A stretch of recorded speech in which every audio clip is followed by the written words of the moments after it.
أعوذ بالله من الشيطان الرجيم بسم الله الرحمن الرحيم قال بعض السلف أول خطيئة كانت هي الحسد. Les récits concernant la jalousie, un ancien a dit la faute originelle est la jalousie. حسد إبليس آدم عليه السلام على رتبته فأبى أن يسجد له فحمله الحسد على المعصية. Donc la faute originelle est la jalousie de Satan pour le rang d'Adam, que la paix soit sur lui. Il refusa de se prosterner devant lui et sa jalousie le conduisit à désobéir à Dieu. فأبى أن يسجد له فحمله الحسد على المعصية. وحكي أن عون ابن عبد الله دخل على الفضل ابن المهلب وكان يومئذ على واسط فقال إني أريد أن أعظك بشيء فقال ما هو؟ قال إياك والكبر فإنه أول ذنب عصي الله به ثم قرأ وإذ قلنا للملائكة اسجدوا لآدم فسجدوا إلا إبليس وإياك والحرص فإنه أخرج آدم من الجنة أمكنه الله سبحانه وتعالى من جنة عرضها السماوات والأرض يأكل منها إلا شجرة واحدة نهاه الله عنها فأكل منها فأخرجه الله تعالى منها ثم قرأ اهبطوا منها إلى آخر الآية وإياك والحسد فإنما قتل ابن آدم أخاه حين حسده ثم قال واتل عليهم نبأ ابني آدم بالحق الآيات. وإذا ذكر أصحاب رسول الله صلى الله عليه وسلم فأمسك وإذا ذكر القدر فاسكت وإذا ذكرت النجوم فاسكت. On raconte que Aoun ibn Abdullah entra chez Fadl ibn al-Muhallab à l'époque où ce dernier était gouverneur de Wasat. Wasat, nom donné à un site archéologique d'Irak. La ville a été nommée ainsi par son fondateur, car elle est à mi-chemin de Bassora et Bagdad, sur la rive gauche du Tigre. Elle a été fondée par Al-Hajjaj ibn Yusuf en 702. Donc on raconte que Aoun ibn Abdullah entra chez Al-Fadl ibn al-Muhallab à l'époque où ce dernier était gouverneur de Wasat. Il lui dit « Je veux te faire une recommandation. » « De quoi s'agit-il » demanda le gouverneur. Il lui répondit « Prends garde à l'orgueil. C'est le premier péché perpétré contre Dieu. » Puis il récita « Lorsque nous avons dit aux anges, prosternez-vous devant Adam. Ils se sont prosternés, à l'exception d'Iblis, qui refusa et s'enfla d'orgueil. Il était du nombre des incroyants. Et il ajouta « Prends garde à la convoitise. Elle a expulsé Adam du paradis que Dieu lui avait accordé. Et il était aussi étendu. Et donc ce royaume, le paradis, il était aussi étendu que la terre et les cieux réunis. Il pouvait y manger ce qu'il voulait, sauf le fruit d'un arbre que Dieu lui avait interdit. Mais il en mangea et Dieu le chassa du paradis. Donc nous avons ici la convoitise. Avant c'était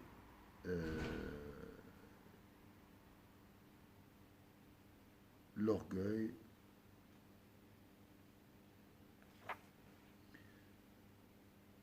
Maintenant la jalousie. Mais il mangea, voilà, et Dieu le chassa du paradis. Puis il récita, nous dîmes, descendez-vous de là, une guidance venant de moi vous sera certainement donnée, et ceux qui suivront ma guidance n'éprouveront ni peur ni affliction. Puis il ajouta, prends garde à la jalousie, c'est à cause d'elle que le fils d'Adam tua son frère. Puis il récita, mais raconte-leur en toute vérité l'histoire des deux fils d'Adam. Ils offrirent chacun un sacrifice. Celui de l'un fut agréé, tandis que celui de l'autre ne le fut pas. Celui-ci dit alors, je vais te tuer. Le premier répondit, Dieu n'agrée que les offrandes de ceux qui le craignent. Si tu portes la main sur moi pour me tuer, moi je ne porterai pas la main sur toi pour te tuer. Je crains Dieu, le Seigneur des mondes. Ce que je veux, moi, c'est que tu prennes sur toi mon péché et le tien, et que tu deviennes un des hôtes du feu, car telle est la rétribution des iniques. Son âme passionnelle l'incita à tuer son frère. Il le tua donc et se trouva ainsi parmi les perdants. Puis il ajouta, garde le silence quand on mentionne les compagnons de l'envoyé de Dieu sallallahu alayhi wa sallam, et quand on parle du destin et des étoiles. وقال بكر بن عبد الله كان رجل يغشى بعض الملوك فيقوم بحذاء الملك فيقول أحسن إلى المحسن بإحسانه فإن المسيء سيكفيك إساءته. فحسده رجل على ذلك المقام والكلام فسعى به إلى الملك فقال إن هذا الذي يقوم بحذائك ويقول ما يقول زعم أن الملك أبخر. فقال له الملك وكيف يصح ذلك عندي؟ قال تدعوه إليك فإنه إذا دنا منك وضع يده على أنفه لئلا يشم ريح البخر. فقال له انصرف حتى أنظر. فخرج من عند الملك فدعا الرجل إلى منزله فأطعمه طعاما فيه ثوم. فخرج الرجل من عنده وقام بحذاء الملك على عادته فقال أحسن إلى المحسن بإحسانه فإن المسيء سيكفيكه إساءته. فقال له الملك أدن مني فدن منه فوضع يده على فيه مخافة أن يشتم الملك منه رائحة الثوم. فقال الملك في نفسه ما أرى فلانا إلا قد صدق. قال وكان الملك لا يكتب بخطه إلا بجائزة أو صلة فكتب له كتابا بخطه إلى عامل من عماله إذا أتاك حامل كتاب هذا فاذبحه واسلخه واحش جلده تبنا وابعث به إلي. فأخذ الكتاب وخرج فلقيه الرجل الذي سعى به فقال ما هذا الكتاب؟ قال خط الملك لي بصلة. فقال هبه لي. فقال هو لك. فأخذه ومضى به إلى العامل فقال العامل في كتابك أن أذبحك وأسلخك. قال إن الكتاب ليس هو لي فالله في أمري حتى تراجع الملك. فقال ليس لكتاب الملك مراجعة. فذبحه وسلخه وحشى جلده تبنا وبعث به. ثم عاد الرجل إلى الملك كعادته وقال مثل قوله فعجب الملك وقال ما فعل الكتاب؟ قال لقيني فلان فاستوهبه مني فوهبته له. قال الملك إنه ذكر لي أنك تزعم أني أبخر. قال ما قلت ذلك. قال فلم وضعت يدك على فيك؟ قال لأنه أطعمني طعاما فيه ثوم فكرهت أن تشمه. قال صدقت ارجع إلى مكانك فقد كفى المسيء إساءته. Bakr ibn Abdullah rapporte qu'un homme rendait souvent visite à un roi. Il se tenait devant lui et lui disant « Sois généreux et bon envers celui qui agit convenablement, afin que Dieu te mette à l'abri du malveillant. Sois généreux, ça c'est l'expression ici, sois généreux et bon envers celui qui agit convenablement, afin que Dieu te mette à l'abri du malveillant. Sois généreux et bon envers celui qui agit convenablement. Quant au malveillant, tu seras à l'abri de sa malveillance à cause de sa malveillance, si je peux traduire comme ça, afin que Dieu te mette à l'abri du malveillant. Tu n'as pas besoin de te protéger du malveillant, il sera la victime de sa malveillance. Un homme présent, jaloux de ses paroles et de la considération qu'on portait à cet autre, s'empressa de dire au roi, cet homme qui se présente souvent devant toi et qui te tient de beaux discours a dit que tu dégageais une mauvaise odeur. Le roi lui demanda, comment puis-je m'assurer que ce que tu dis est vrai? Il lui dit, convoque-le et tu verras que lorsque tu lui demanderas de s'approcher, il mettra sa main devant son nez pour ne pas sentir ton odeur. Le roi le pria de le laisser seul pour réfléchir. Il s'en retourna chez lui et invita l'autre à manger un plat composé d'ail. Comme à son habitude, l'homme se rendit à nouveau chez le roi et lui dit, sois généreux et bon envers celui, en fait c'est la personne jalouse qui a invité le conseiller du roi et lui a donné à manger un plat composé d'ail. Comme à son habitude, l'homme se rendit de nouveau chez le roi et lui dit, sois généreux et bon envers celui qui agit convenablement et laisse le malveillant, il sera détruit ou bien anéanti par sa malveillance. Le roi lui ordonna de s'approcher et l'homme mit sa main devant sa bouche pour lui épargner sa mauvaise haleine. Le roi se dit alors que l'autre disait vrai. Le monarque avait pour habitude de rédiger de sa main des messages pour récompenser ou punir.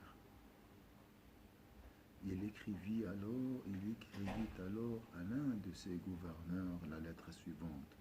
Lorsque le porteur de ce message viendra à toi, égorge-le, décharne-le, remplis son corps de paille et envoie-le-moi. L'homme sortit avec la lettre.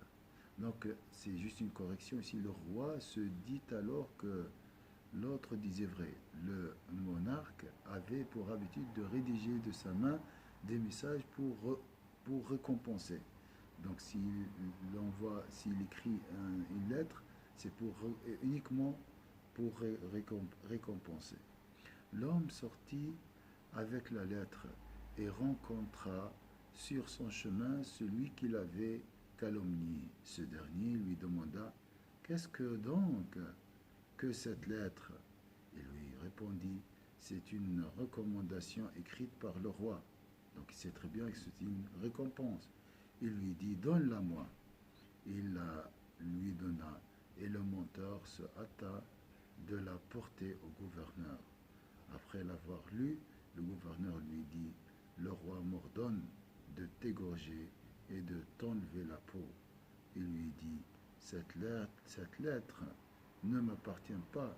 Par Dieu, je t'implore d'en parler au roi. Il confirmera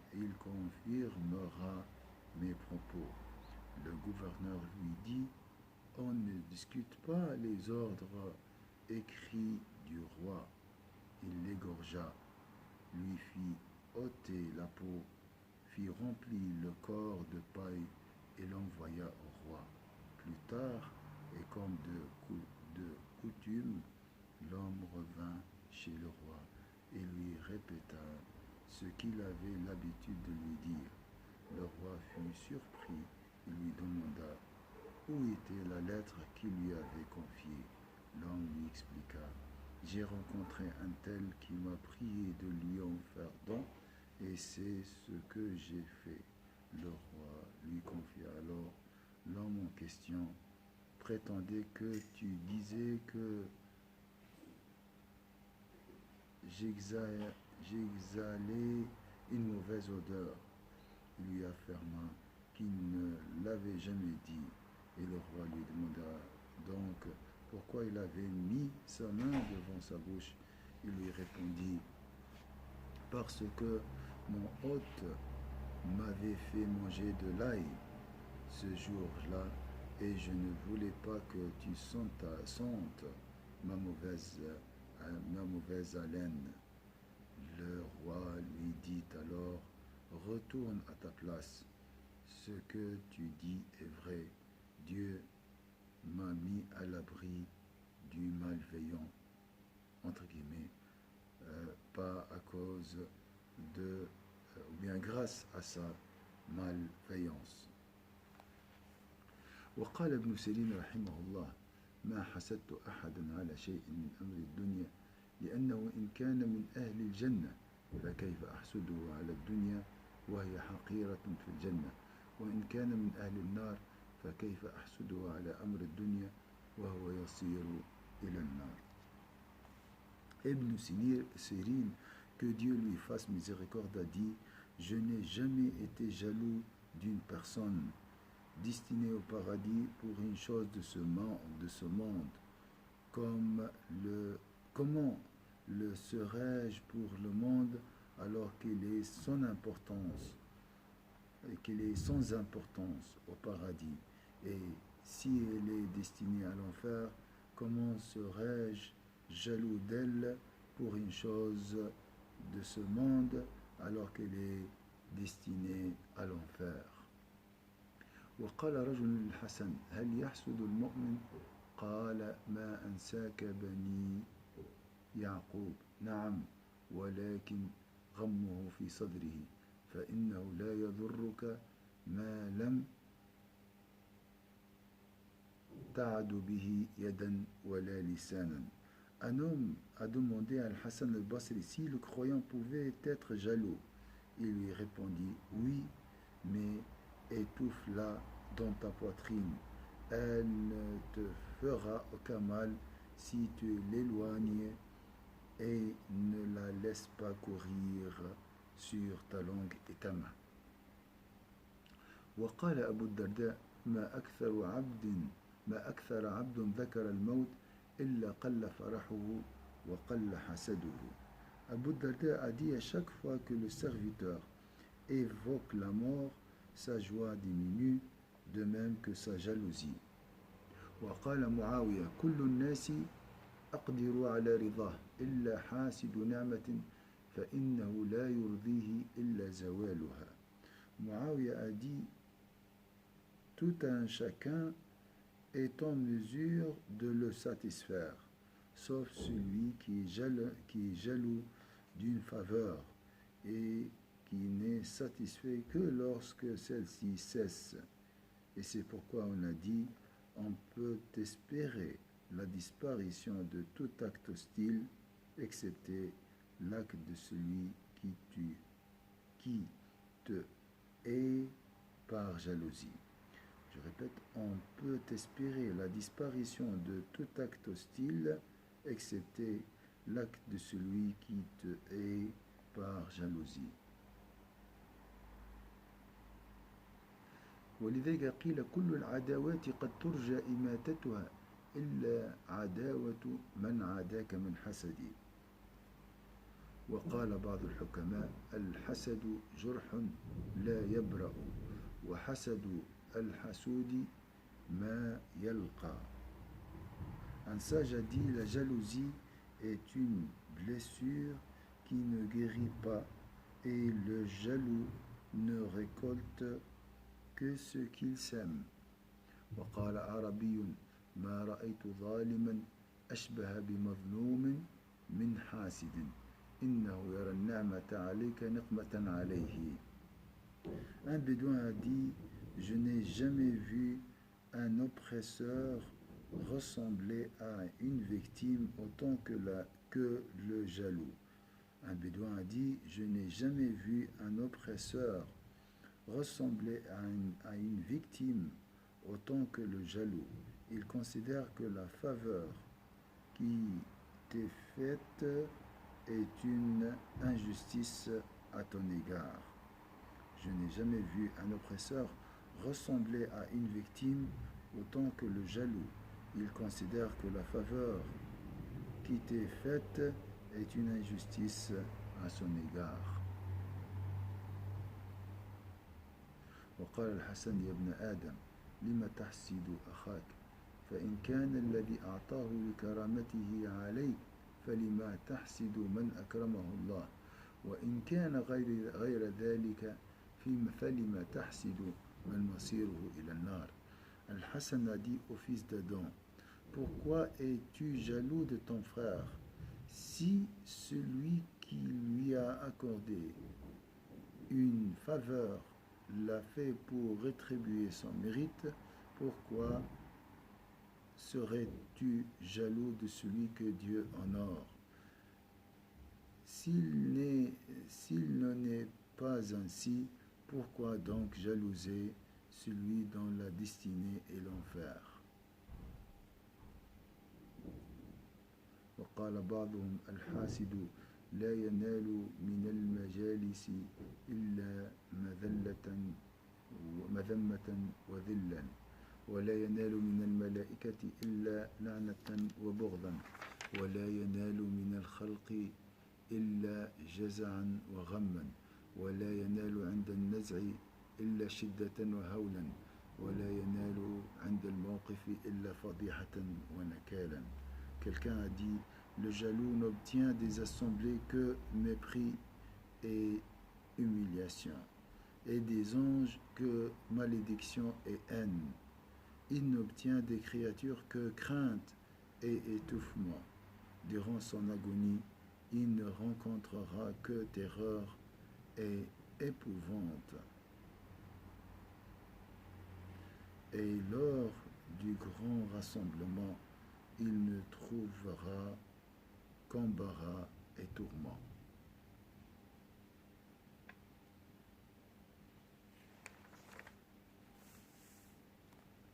بيان حقيقة الحسد وحكمه وأقسامه ومراتبه. اعلم أنه لا حسد إلا على نعمة، فإذا أنعم الله على أخيك بنعمة فلك فيها حالتان: la réalité de l'envie ou de la jalousie, son statut, ses catégories et ses degrés.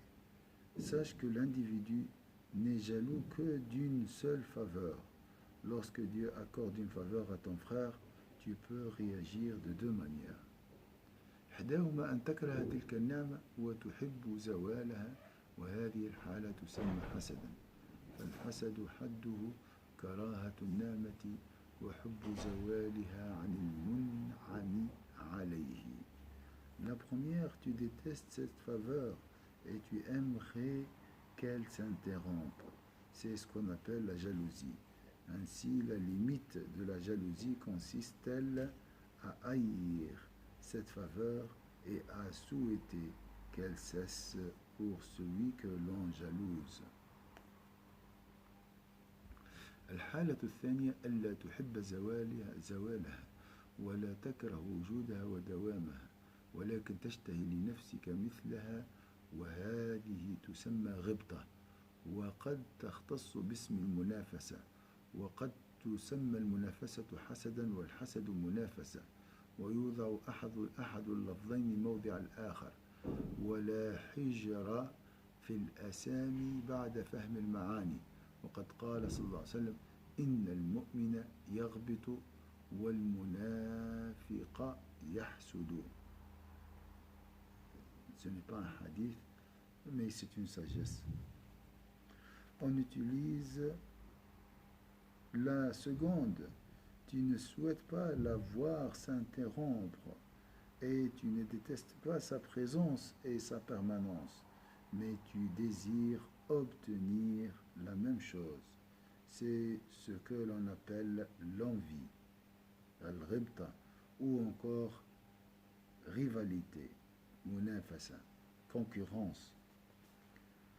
On utilise parfois le terme jalousie à la place de rivalité et celui de rivalité à la place de jalousie.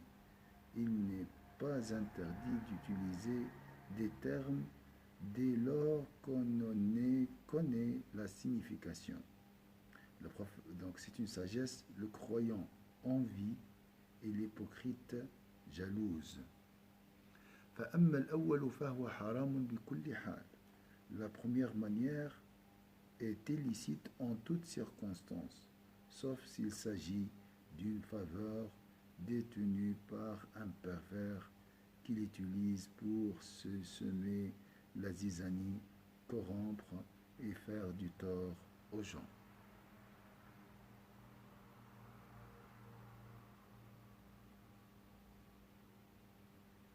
فأما الأول فهو حرام بكل حال إلا نعمة أصابها فاجر أو كافر وهو يستعين بها على تهييج الفتنة وإفساد ذات البين وإيذاء الخلق فلا يضرك كراهتك لها ومحبتك لزوالها فإنك لا تحب زوالها من حيث هي نعمة بل من حيث هي آلة الفساد ولو أمنت فساده لم يغمك بنعمته ويدل على تحريم الحسد الأخبار التي نقلناها وأن هذه الكراهة تسخط لقضاء الله في تفضيل بعض عباده على بعض وذلك لا عذر فيه ولا رخصة وأي معصية تزيد على كراهتك لراحة مسلم من غير أن يكون لك منه مضرة وإلى هذا أشار القرآن بقوله إن تمسسكم حسنة تسؤهم وإن تصبكم سيئة يفرح بها وهذا الفرح شماتة والحسد شماء والشماتة يتلازمان. Dans ce cas, il n'y a pas de mal à détester cette faveur et à désirer qu'elle cesse. En fait, tu ne désires pas qu'elle cesse pour sa nature même, mais pour l'usage qui en est fait. En revanche, si tu sais que cette faveur n'est pas nuisible, alors le fait que le pervers la détient ne devrait pas t'indigner. L'interdiction de la jalousie a été démontrée dans les récits que nous avons rapportés, et la raison tient au fait que l'on remet en question le décret de Dieu et sa préférence pour un serviteur plutôt qu'un autre. Or, ceci est impardonnable et inacceptable. Qu'y a-t-il de pire que détester qu'un musulman qui ne t'a fait aucun tort soit serein? Qui ne t'a fait aucun tort soit serein. C'est à cela que Dieu fait allusion dans ce verset. Si un bonheur vous échoue, il s'en afflige, et si un malheur vous atteint, ils s'en réjouissent. La réjouissance pour le malheur d'autrui et la jalousie vont de pair. وقال تعالى ود كثير من أهل الكتاب لو يردونكم من بعد إيمانكم كفارا حسدا من عند أنفسهم فأخبر تعالى أن حبهم زوال نعمة الإيمان حسد. Et Dieu, exalté soit-il, a dit aussi, nombre des gens du livre voudraient vous faire retomber dans la mécréance après que vous avez eu la foi. Ceci par jalousie après que la vérité s'est manifestée à eux. Il a clairement montré que leur souhait de voir disparaître la faveur de la foi s'assimile à la jalousie.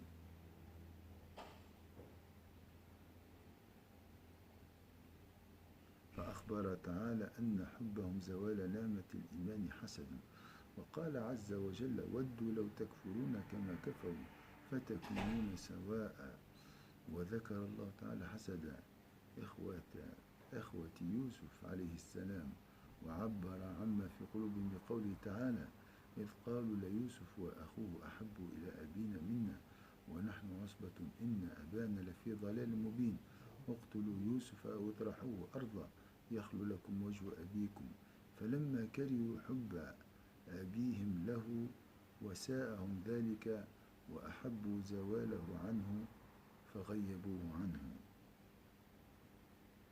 Dieu exalté soit-il a également mentionné la jalousie des frères de Joseph, que la paix soit sur lui, et a exprimé ce qu'ils ressentaient en leur cœur en disant ils se dirent alors Joseph et son plus jeune frère sont plus chers que nous à notre père, bien que nous formions un groupe, notre père est manifestement égaré. Tuez Joseph ou bien déportez-le en quelque contrée pour que votre père n'ait de regard que pour vous. Ensuite, vous vous conduirez en homme de bien.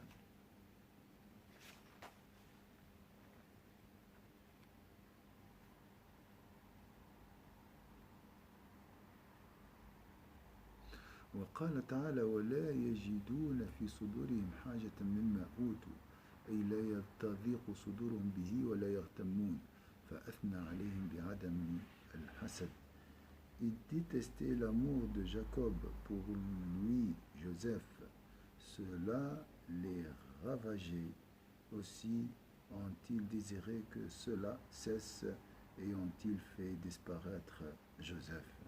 Dieu exalté soit-il a dit aussi quant aux auxiliaires Ansar qui se sont établis avant eux dans cette cité médie et dans la foi, ils aimaient ceux qui ont émigré vers eux et ne trouvent dans leur cœur nul motif d'envie pour ce qui a été donné à ces émigrés, c'est-à-dire qu'ils ne ressentent aucune gêne dans leur poitrine et ne sont pas affligés. Dieu les a donc loués parce qu'ils ne sont pas jaloux.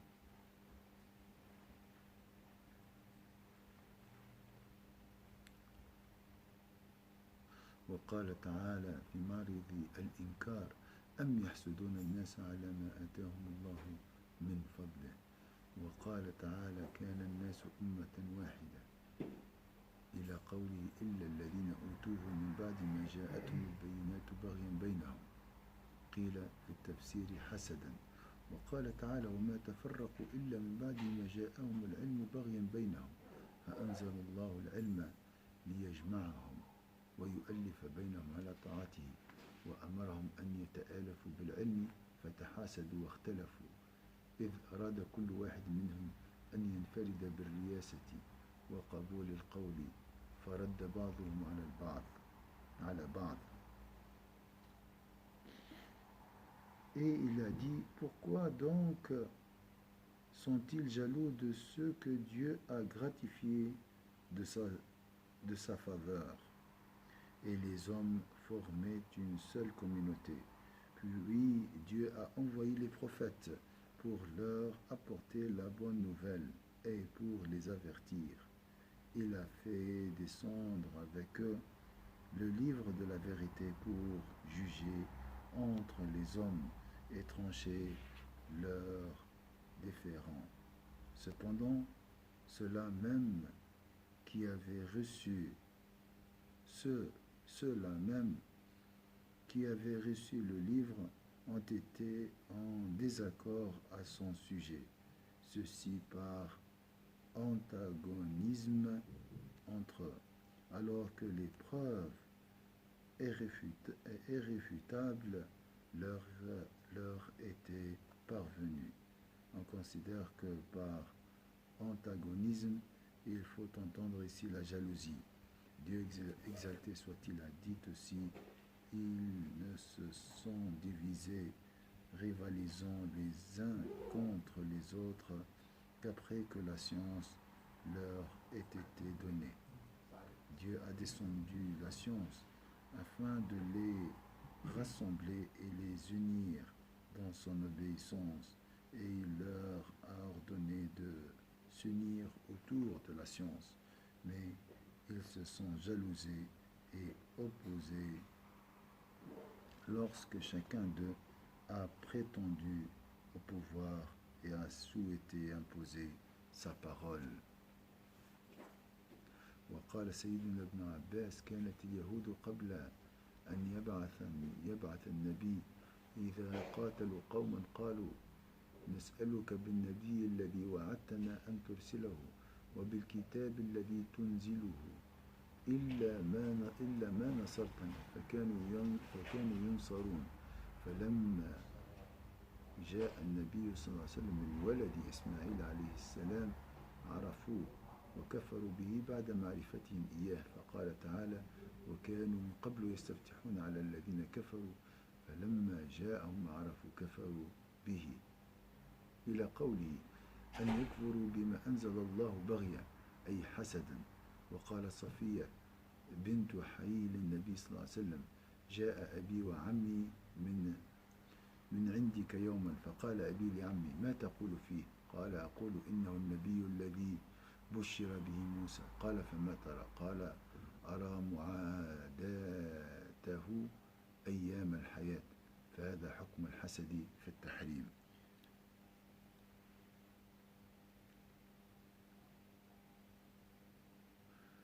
Sayyidina Ibn Abbas a dit, avant la venue de notre prophète Sayyidina Muhammad sallallahu alayhi wa sallam, du temps où les Juifs combattaient contre les tribus, ils faisaient la prière suivante. Nous te prions au nom du prophète que tu as promis de nous envoyer et du livre que tu révéleras, de nous accorder la victoire. Et il leur concrédait la victoire. Lorsque notre prophète Sayyidina Muhammad est venu, et voyant qu'il descendait d'Ismaël, que la paix soit sur lui, ils le reconnurent, mais refusèrent d'y croire. Dieu exalté soit-il a dit alors, lorsque leur parvient, venant de Dieu, un livre confirmant ce qu'ils avaient déjà reçu, et alors même qu'ils demandaient auparavant la victoire sur les mécréants, lorsque leur parvient ce qu'ils connaissaient déjà, ils le renièrent. Que la malédiction de Dieu tombe sur eux. Combien est exécrable ce contre quoi ils ont troqué leurs âmes en reniant ce que Dieu a révélé et en refusant que Dieu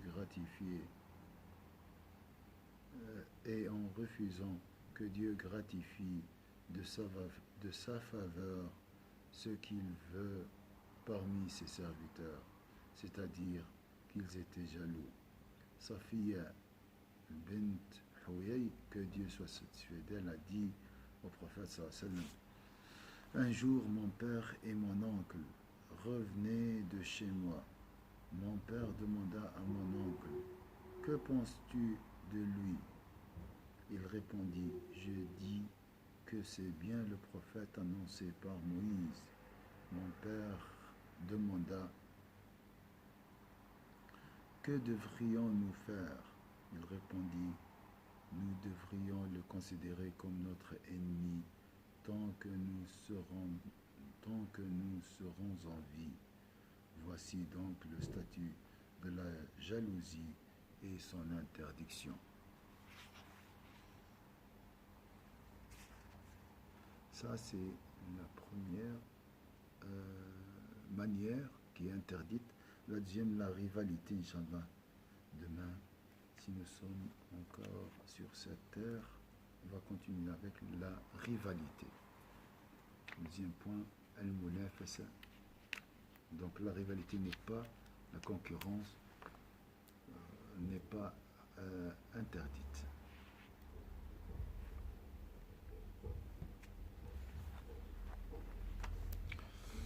أعوذ بالله من الشيطان الرجيم بسم الله الرحمن الرحيم والعصر إن الإنسان لفي خسر إلا الذين آمنوا وعملوا الصالحات وتواصوا بالحق وتواصوا بالصبر سبحانك اللهم وبحمدك نشهد أن لا إله إلا أنت نستغفرك ونتوب إليك سبحان ربك رب العزة عما يصفون وسلام على المرسلين الحمد لله رب العالمين.